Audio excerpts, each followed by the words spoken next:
will pick up the Fredrin. Okay, so yeah, the Fredrin should just be the jungler here, so they are utilizing the Grok to flex around the XP and the roam position. Leslie ban still, very good ban against the Claude now. And honestly, right now, for RRQ AKIRA, it's time to really try to go for a bully and lane up against the Claude. Last game, they went for a Beatrix, and the current Beatrix doesn't lane well against the Claude. The Claude is actually going to be able to do a bit more. Now with the Lolita ban, you can really see what they want to do, right? It's the Brody. Come on. It's the Brody. It's all about the early game burst. You go with the Cho and the Yu Zhong, and then you just output the damage.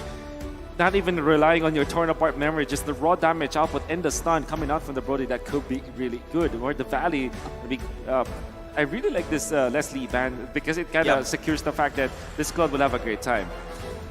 Oh, Super Shark. Last time we're knocking them down.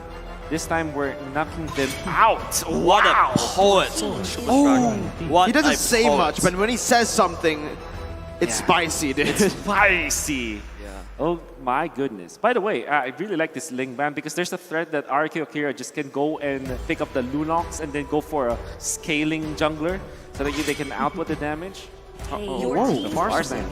Honestly, now it's time, right? I mean, Valley Lilia fits so well into their composition. Or technically, they can go for that Valentina. A lot of big ults to take. If they want to just shred through the Yu Zhong, they can pick the Lunox too, but the Lilia comes in. Hey, Wolf, your knowledge is rubbed off on me. RRQ AKIRA, it's not the Brody, it's the Harith. Wait, no way. Alright, so Harith and Marcus. Okay, so you can go back to the Kufra now if you are the Valley and just put this grab going up against the Yu Zhong in the XP lane. I think Kufra is really good right here from the side of the Valley because Grok is a big one, but no, it's going to be a Lapu Lapu instead. When you land out the Zaman Force, you can basically expect this Harith to be in that zone. It makes it predictable. But another thing that I also like from the side of the Valley, the Lilia pick though, is really more flexible in my opinion because you know your RRQ will definitely dive heavy, right? You want something that has that second chance to just basically output the damage after you've been dove upon. It just makes total sense, right? If you pick the Valentina, surely you have like good ultimates to snatch. You have the damage. Yes. You have the late game scaler, but Lilia is more reliable when it comes to outputting the damage. So now, if you go with the Yu Zhong, if you go with the Grab and the Fredrin, you have supplementary damage, right? And you make it so that you protect the Claude while also outputting the damage. It's just very smart to think about, and it really fits the bill of what the Valley wants to do. Yes. That is actually LaFell. That's maybe LaFell. Oh, it's the Ico and Combat Cat 2. One more is what they're saying. And yes, that is factual. One more is all the Valley needs. Tennis endorses Naya, and once again, game number 4. RRQ AKIRA. It's time for them to equalize, or it's time for the Valley to take this series and knock another champion out. Just one more. That's what the Valley is asking for, and it's up to how to perform in this particular game. King will be starting at the purple, Mobazane starting at the orange. Mobazane going back to the Fredrin, something that he's very comfortable with. Another thing that I also would like to talk about is that the mid lane matchup, there's a lot of wave clear right there, and Hoon technically has a big power spike right now, could try to shove against RRQ AKIRA. Even went for the Purifier, knowing that there's a lot of like crowd control coming out from RRQ Brazil, knowing that if Takashi dives you want to go for the Purifier so that you can get out. One thing that is the focus now for RRQ AKIRA is that they have great early game if they use their composition correctly. Harith can be activated much earlier than the Claude. And you also have the Martis. How good is King? Is he gonna play the sustain game, or is he going for the aggression with the damage output? We'll find out. So far though, the Valley 50%. That's high actually. That is very high, right? And for RRQ AKIRA, this is something that we have come to know about them. They're very passive early on. They like to actually avoid these team fights, just going in for a bit of poke and then maneuvering around the neutral objective. So the different styles at play here. The Valley have been a bit more successful with their style, and I think overall, teams who prioritize kills have been, finding more success here at M4. It's all about the burst, it's all about the kills, it's all about the bloodbath.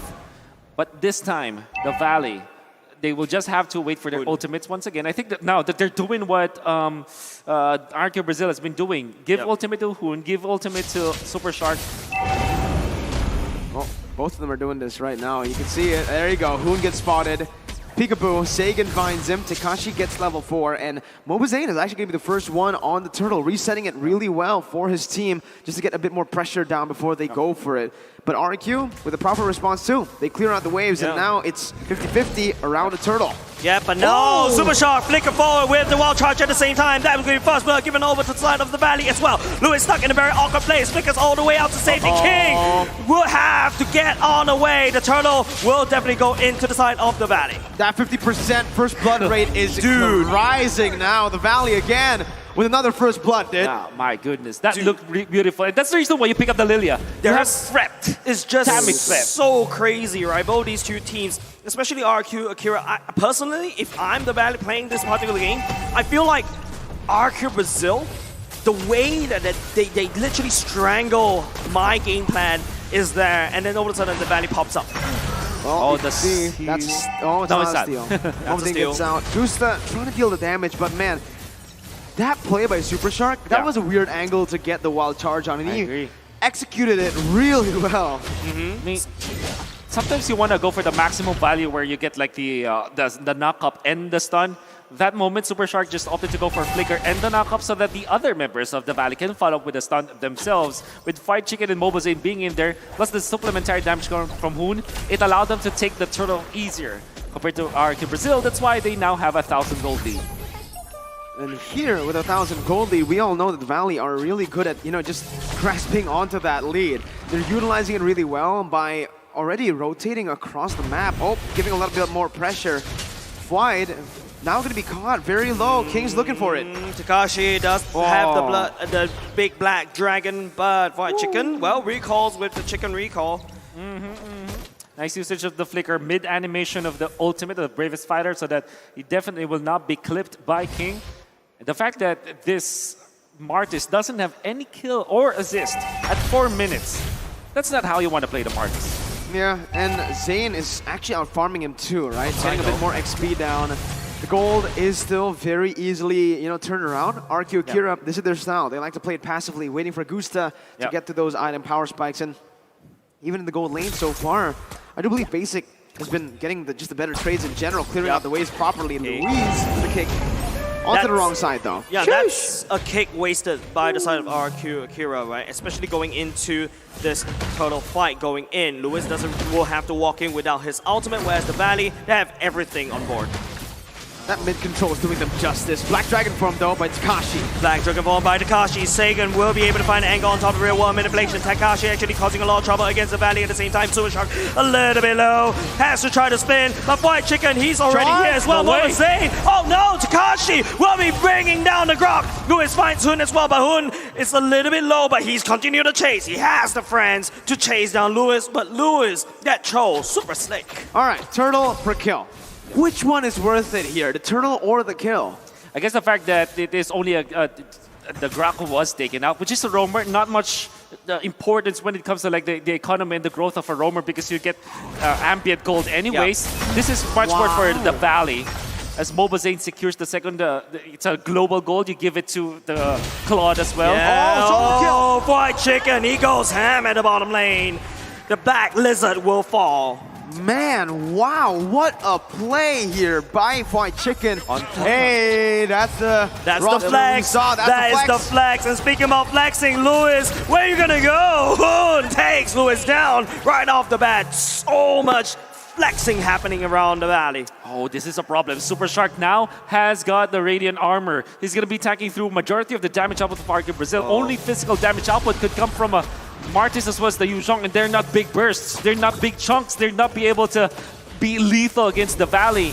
And now Harith as well as the Eve nullified by RRQ, by the Valley. Look at how much amount of damage Mobazane is actually absorbing. He's actually taking so much. Not only just that, Zane actually took away the orange buff. And Takashi, what are you going to do in the Black Dragon form? He's just going to spin around, just buying some time. But RRQ Akira, they're not given any time at all. They don't have enough damage. And look at the wave denial in the XP lane. Fried Chicken knows that the minions will be able to take it down, just leaves it there so that the turtle... Let's go all the way in. It's going to be the Purify. Will be activated. Lewis will not be able to connect the Dragon, but would not be able to convert into any kills as well. We did not see it, but you saw Solo kill. Takashi taken out by Fried Chicken. Just one combo. You know that's a counter, right? Lapu Lapu can take out Yuzhong, especially with a massive lead when it comes to the economy. And then Super Shark just making it so that he's defending. Okay, this could be it. The Zaman Force going in alongside with the real world manipulation. Hun just dropping bombs from afar. Takashi. No, the Valley was able to defend, but Zane, look at that in the mid lane. Holy moly. Man, so much aggression here. So many 1v1s happening across the map. And like you mentioned, Wolf, this is the second time that Takashi has been solo killed by Wide, and you can see there's the zoning from Super Shark. Super Shark going in wall charge as well, basically focusing on the turret. Fried Chicken already engaging. Deflector! Lewis Wall being taken down as now King just really tried to spin away. That's one kill given over to the Valley. Chicken is on point, man. My goodness, he's feeling it right now. 4,000 gold lead. That's the third kill over, and a flashy one onto Chicken. King gonna get zoned away from his own jungle. Zane's 2 levels ahead, about to be 3. Chicken, not again, man. No. I think Chicken he could be able to get it no matter how Zaman Zip is up, you it won't be enough. Fried Chicken, okay, he missed us the stun, but look at the amount of regen for both these two. But Hun, he's here and he's looking for blood. Hun does have the purple boots. He has to find a way right now. King doesn't really try to buy for time, but Hun will get stuck. Decimate to clean it up. Meanwhile, look at the bottom lane. There's It's a so base many turret. action happening around Mirko. It's just crazy. The aggression coming up from the Valley. Oh man, and on top of that, they pick up a turret too. Zane against 4. Zane against 4. Zaman Force going in at the same time. Here comes the blazing away coming off the base, spreading onto Zane. But Zane takes down Takashi. Oh, they're still going. Just crazy. Gusta Lagusta will not be able to survive as well. Basic by Mobazane. He's chasing Louis down. It's just so crazy when you get refreshing to Mobazane. This is what you get. The crossbow play coming out from the Valley allows for Fried Chicken to push top. So no matter what happened, even if it was a trade, it will be in the favor of the Valley. If it was just like a man-for-man exchange, it was in favor of the Valley already. Then they get the turret up top. Then they get Lord Influence. The Valley is just destroying the map of RRQ Akira. This game is theirs. It comes down to 3 winning lanes for the Valley, right? Yeah. Well, except for the gold lane, true. but with 2 winning lanes in the mid lane and the XP lane, that's just it. There's not much pressure that RRQ Akira can play with, especially around the turtle that they've been trying to constantly force. They're not gonna be invading the orange buff this time. 13 levels onto Mobazane. King even being zoned out. The stun connects. It's not going to be enough. The Marth is proven to be a little bit too elusive, but the Valley is picking up fights in RRQ Akira's side of the jungle. It's just, I don't know how to climb up from this. There's not enough damage coming out from Akira's side of the roster. Oh man, Zane is feeling it again. You can see the buy, you can see the Kalas coming in. 3-man recall. Hoon, just join him. Just join. 4-man. Wide. No, he's not going for it, but that's a 4-man recall in front of the base of RRQ Akira. And they might just be looking to dive in right here, right now, with Lord marching down in that bottom lane towards the base turret that's half HP. The turret will, at the bottom side, will be able to be taken down. Look at how clumped up the Valley is. Lewis doesn't really dare to actually go into the Jikundo to knock people up. It's just nothing that RRQ Akira can do, but maybe this one, but I'm not too sure about whether Takashi wants to do this. Look at want to clear the waves. At this point, defense is what RRQ Akira wants to do. They will just want to survive this, and they're doing it carefully. When you think about it, this is just 10 minutes into the game, and you have to commit so much just to defend. Yeah, they have to come in a little bit to make a lot, but Fried Chicken going in the back line, basic zoning out with the blazing duet. It's only just Gusta Lugusta left in the own diner, but that's the knockout coming out. Fried Chicken get kicked. Super Shot will be there to take him down. Takashi will be picking up that kill. Real World Manipulation successfully defends Akira, and they survive for another fight.